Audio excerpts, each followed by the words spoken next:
Pooh Shiesty the worst criminal / craziest rapper of all time? He got an ankle monitor on. Yeah. In the halfway house. You know he was due to get out of halfway house on the 11th of April. Yeah. In 9 days. Unbelievable. He got an ankle monitor on in the halfway house. Goes to a location on camera. He knows that Gucci Mane security is off-duty police. Right. He's been with him forever. And then you have a dude record it. And then the dudes go to the internet showing the jury. Recorded it to use as blackmail in the future. So, blackmail to what? Maybe like they felt like Gucci and all the dudes with him were such street dudes that they would have kept the secret, which I don't think so. There were no street dudes with Gucci. Right. The cameraman dude that I saw was like a regular ass white kid.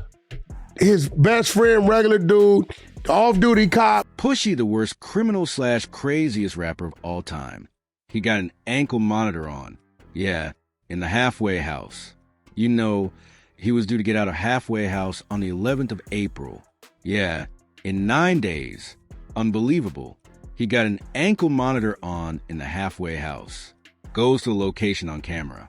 He knows that Gucci Mane security is off-duty police, right? He's been with him forever. And then you have a dude record it. And then the dudes go to the internet showing the jury. Recorded it to use as blackmail in the future. So I don't blackmail the what? Maybe like they felt like Gucci and all the dudes with him were such street dudes that they would have kept the secret. Which I don't think so. There were no street dudes with Gucci, right? The cameraman dude that I saw was like a regular ass white kid. His best friend, regular dude, off-duty cop. Pooh Shiesty got exposed for snitching. And I don't mean rumors. I don't mean internet allegations with no paper behind them. I mean federal court documents, a proffer agreement on record, his own lawyer's public statements, and his father, the man who raised him, the man he trusted his entire life, being a classified government informant since 2009. On top of all of that, Gucci Mane, the man who signed him, the man he allegedly put gun to inside a Dallas studio, cooperated with federal investigators, and helped hand prosecutors the exact case that could send Pooh away for life. This is not one snitch story. This is an entire family of them. Every direction you turn in this situation, somebody is cooperating. Somebody has paperwork. Somebody has already sat down with the government. And the culture is going absolutely insane right now because nobody saw all of this coming at once, hitting from every angle simultaneously. So sit down, lock in, and do not go anywhere because I am about to break down every single layer. The robbery, the ankle monitor, the proffer, his father's history, Gucci's cooperation, Whack 100's receipts, and everything this means for the culture going forward. By the time I am done, you will understand exactly why this is the most complete and devastating exposure in the history of rap. Let's go to understand how catastrophic this situation truly is. We got to go back, not just to 2021, when Pooh first caught his case. We need to go back further and understand what kind of figure Pooh Shy was built to be, what he represented, and why this downfall hit so much different than anything the culture has processed before. Pushy came out of Memphis, Tennessee, one of the realest, most unforgiving rap cities in the country. Memphis doesn't manufacture rap personas. Memphis produces men who come from real situations and talk about them directly. From day one, Pooh Shiesty's brand was built entirely on street authenticity. Hard bars, real stories, no filter. The kind of energy that makes you believe every single word because it doesn't sound like a performance. It sounds like a testimony from someone who actually lived what he's describing. That credibility was the foundation of everything. When he linked with Gucci Mane's 2017 records, it felt like the perfect marriage of talent and infrastructure. Gucci had his own battle-tested street credibility going back decades, and a legitimate platform built off that reputation. Pooh had the raw Memphis energy and the pen to back it up. Gucci brought the cosign, the marketing machine, the connections, the studio access, the features, the resources that turn a regional artist into a national name. Pooh brought something you cannot manufacture, the real thing. On paper, it was supposed to be the beginning of a dynasty, and for a minute, it genuinely worked.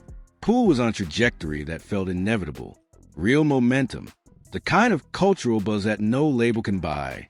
The kind that happens when the streets decide on their own that you are the one and they tell everyone they know. Pooh Shiesty was becoming a name you had to know if you were paying attention to what was happening in hip-hop. Then 2021 happened. Pooh Shiesty caught federal gun charges stemming from a firearms incident that landed him in federal custody. The hip-hop world mourned the way it does. Posts, tributes, free shy energy that never fully died. Even through years of his incarceration, his fan base refused to move on. They waited. They kept his name alive. And then October 2025 arrived, and Pooh Shy walked out of prison. He came home and immediately dropped Profure. The streets went crazy. And that reaction matters because it doesn't always happen like that when a rapper comes back from a bid. Sometimes a moment has genuinely passed. Sometimes the music comes out cold, and the culture has already moved to the next thing. That did not happen with Pooh. He came back and proved his gift was completely intact. He dropped a massive record with FDO that had people talking across every platform. The culture was genuinely enthusiastically celebrating his return. It felt like justice. It felt like a story that was going to have a good ending. But here's where it gets crazy. Because during that exact period when he was celebrating his freedom and the streets were riding with him, Pooh Shiesty was already moving in ways that were quietly setting up the most catastrophic collapse anyone had seen in years. 9 days. That's how close he was to being fully free from his halfway house obligations. 9 days until he could move without an ankle monitor, without supervision, without the federal government tracking his every location in real time. That's when everything collapsed. Okay, fam, here's the real tea on exactly what went down. And I need you locked in because every single detail of this story makes it more unbelievable than the detail before it. In January 2026, Pooh Shy, his father, Lantrell Williams Sr., his road partner Big 30, born Rodney Lamont Wright Jr., and 6 other associates allegedly rolled up to a recording studio in Dallas, Texas. But this was not a studio session. This was not a vibe, according to federal prosecutors in the Department of Justice. This was a fully coordinated, pre-planned armed takeover with a specific objective executed, like an operation. The approach was allegedly disguised as a contract meeting, a professional sit-down to discuss Pooh Shiesty's deal with Gucci Mane's 1017 Records label. And there was reportedly real tension fueling the whole thing. Allegations of unpaid advances, ongoing disputes over creative control, and Pooh's desire to walk away from the label after serving his time, and coming home to a deal he no longer wanted to be part of. In Pooh's mind, apparently, the label situation had become something he felt he had no legitimate way out of. So instead of engaging lawyers, instead of going through negotiation channels, instead of using the legal and business tools that exist for exactly this type of industry dispute, allegedly he assembled a crew and decided to resolve it the way things in his music get resolved. According to the Department of Justice, here is what prosecutors say happened inside that studio. Big 30 physically used his own body to barricade the studio door, preventing anyone from leaving. The crew pulled weapons, including an AK-style pistol. They held Gucci Mane and 2 other victims at gunpoint. They forced one of the victims to sign legal documents releasing Pooh Shiesty from his recording contract while a gun was literally pressed against their head. A second victim was choked to near unconsciousness during the encounter. The rest of the crew robbed the remaining people in the room. Rolex watches, jewelry, cash, and other high-value items stripped right off their bodies inside that studio. Now, here's the detail that makes this story uniquely historically difficult to comprehend. Pooh Shiesty had an ankle monitor strapped to his leg the entire time he was in that studio. He was legally still in his halfway house period, 9 days away from complete freedom. The ankle monitor was recording and transmitting his GPS location in real time to federal authorities. Every movement documented, every location, logged automatically. And there's more. He knew because he had been signed to Gucci Mane's label for years, because he had spent significant time in Gucci's circle, that Gucci Mane's longtime personal security guard was an off-duty police officer. Not a tough guy playing a role, not a street dude on payroll, a sworn law enforcement officer with a badge, a career, and a legal obligation to report what he witnessed or face serious professional and criminal consequences himself. Pooh Shiesty had physically seen this man. He knew who he was. He knew what Gucci's setup looked like. And as if none of that was enough, after leaving the studio, members of the crew allegedly went on social media within hours and started showing off the stolen items, posting the jewelry, flexing the watches, putting the actual physical evidence of federal kidnapping on the internet with timestamps publicly accessible to investigators, prosecutors, journalists, and every person with a phone who wanted to screenshot it. The federal case built itself. Investigators had ankle-monitored GPS data, placing Pooh at the exact studio location at the exact time of the incident. They had studio surveillance footage capturing the armed takeover on camera. They had the off-duty police officer's sworn eyewitness account. They had social media posts with timestamps proving the stolen items were in the crew's possession hours after the crime. They had rental car records and fingerprints tying multiple defendants directly to the scene. On April 2nd, 2026, federal prosecutors charged Pooh Shiesty, his father, Big 30, and 6 others with conspiracy to commit kidnapping and kidnapping. Maximum sentence: life in prison for each defendant, 9 days from complete freedom. Facing life in prison. But wait, it gets worse. Because the kidnapping and robbery charges are only the beginning of why the internet has completely lost its composure over the situation. When the indictment dropped publicly, people started going through that paperwork line by line. Court documents listed one victim as RD. DJ Academics was one of the first to put on record. RD almost certainly stands for Raddick Davis. Gucci Mane's government name, his legal identity, and federal documents. And what did those papers say RD did following the incident? He cooperated with law enforcement. He identified the people who attacked him. He, along with the cameraman present in the studio, allegedly directed federal investigators to Big 30's Instagram account and confirmed his presence at the scene. The internet exploded. Within hours, Gucci Mane went from kidnapping victim to being labeled by massive sections of hip-hop culture as the most famous snitch in rap history. A viral clip shared by No Jumper showed an Atlanta inmate literally throwing Gucci's book episodes, The Diary of a Recovering Madman, over a prison railing on camera. The image spread to every platform. The culture had already issued its verdict before any facts or context could catch up. DJ Academics broke it down on his livery. They all identified, right? Big 30's real last name. It appears that all of these guys cooperated and identified these people as being present during the offense. Now, here's where I need to slow it down and keep it completely 100, because this is where the internet narrative flew way past what is actually true and verifiable. Gucci Mane's security guard was an off-duty police officer. That single fact changes the entire framing of this conversation. A sworn law enforcement officer does not have the option of staying silent when federal investigators show up asking about a kidnapping he personally witnessed. An officer who withholds that information faces the end of his career and potential criminal exposure of his own. That cop was going to give investigators a complete, detailed, sworn account regardless of what Gucci Mane said or didn't say. The moment Pooh Shiesty walked into that studio with law enforcement present in the room, the legal outcome was already determined. Gucci opening his mouth or keeping it shut may have been entirely irrelevant to how the case got built. Second point, legal observers were quick to emphasize this. The federal government does not need Gucci Mane's testimony to convict anyone charged in this case. They have the ankle-monitored GPS data, the surveillance footage, the cop, the social media posts, the rental records, the fingerprints. The case was airtight before Gucci said a single word to anyone. As legal commentators noted publicly, Gucci don't have to cooperate or testify because it's all on video. The feds already have a case with the video and the off-duty cop. Gucci Mane has not made a single public statement addressing any part of the situation at the time of this script.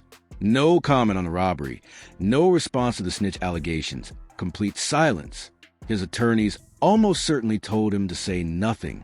The streets voted without waiting for context, and the verdict was not in his favor. Here's where people really started connecting the dots.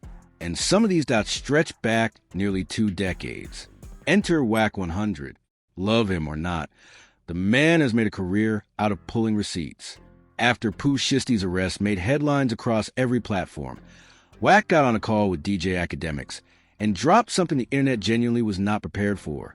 He alleged that Pooh Shiesty's father, Lantrell Williams Sr., who was arrested as a co-defendant in the same federal kidnapping case alongside his son, has been a classified government informant since 2009. Not a rumor, not speculation, alleged documents.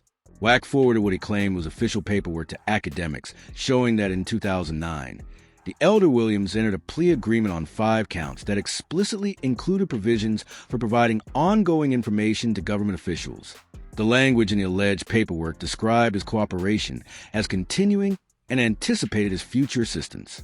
The specific language tied to Federal Sentencing Guideline 5K1, 1, which allows federal judges to reduce sentences below mandatory minimums when defendants provide substantial cooperation to the government.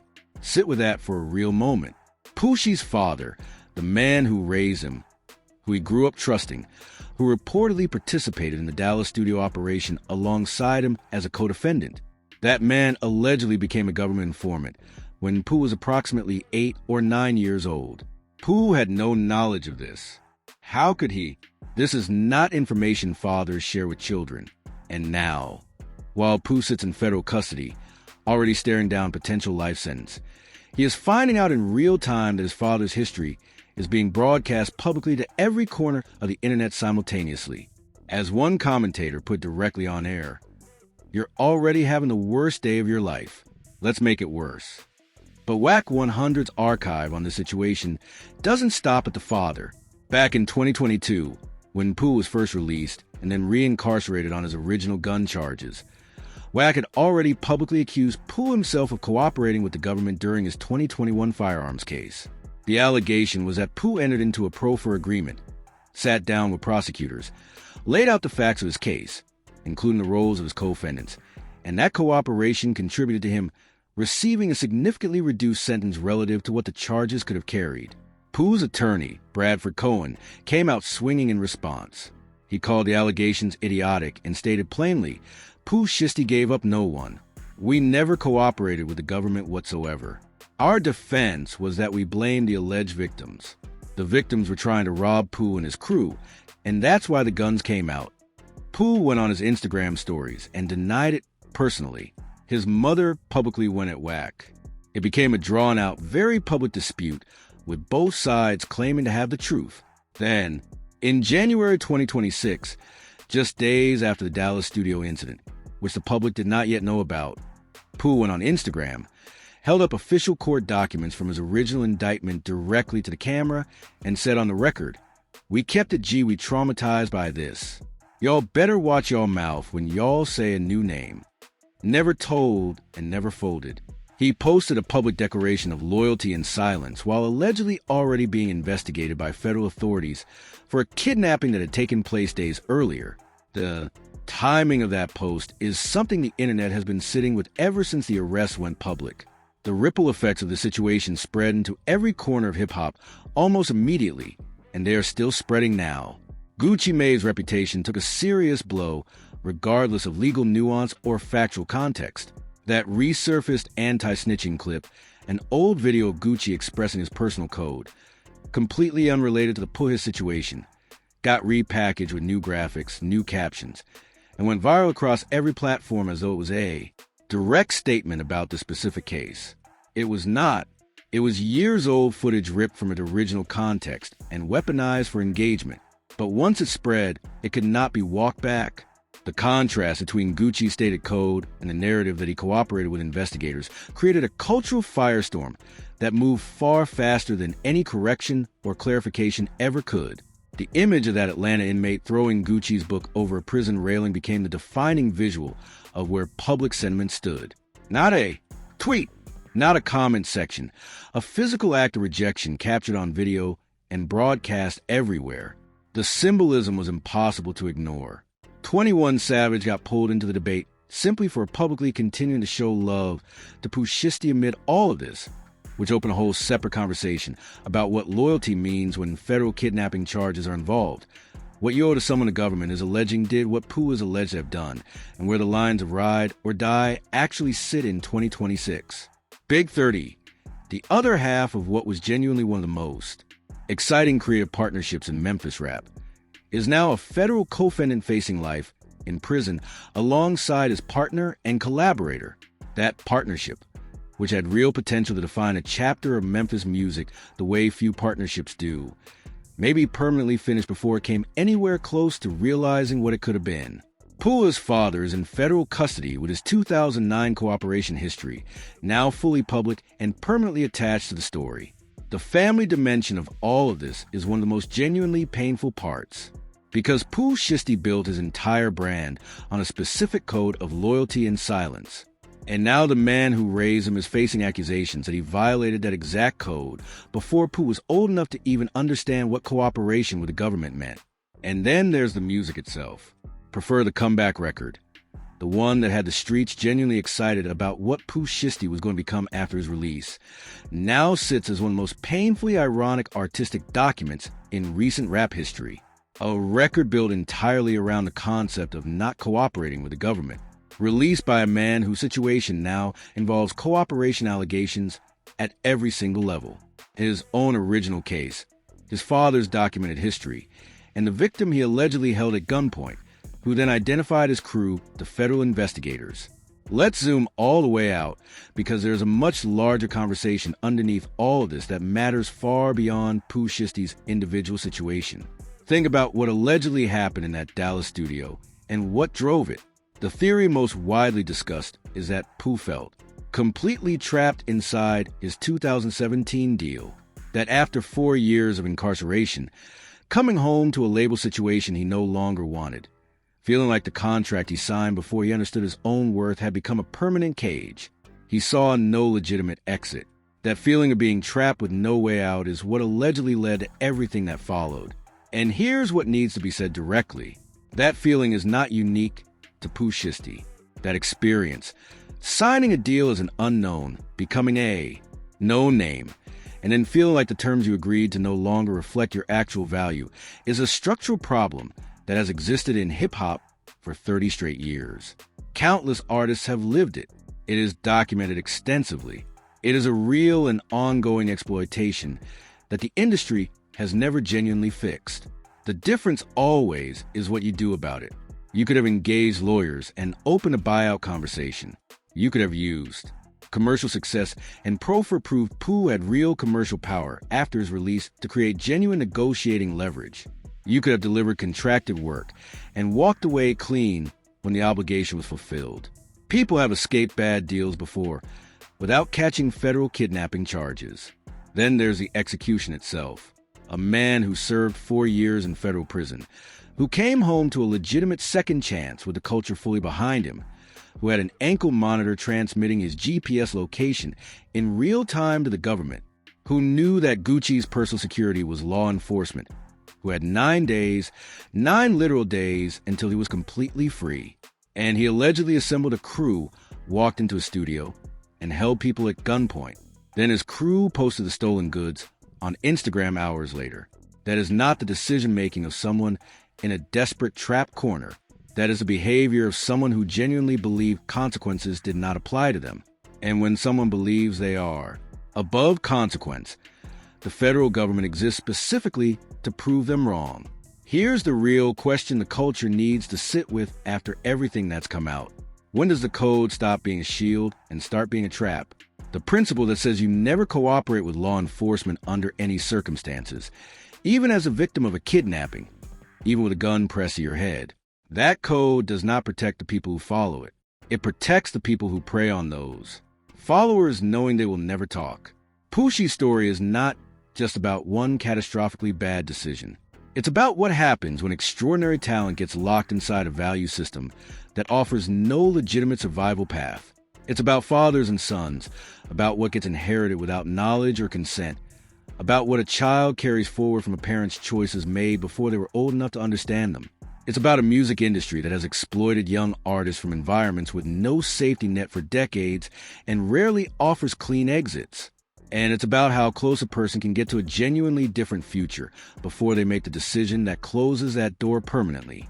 The music was there. The comeback was completely real. The streets were riding with him hard. 9 days, gang. 9 days. Drop your thoughts in the comments. You think Gucci genuinely snitched, or was that off-duty cop always going to be the one who brought the whole thing down? Regardless, you think Pooh's father's documented history changes how you see this entire situation? Where you stand on all of it? Let me know, and subscribe if you are not already locked. And because the story is nowhere near.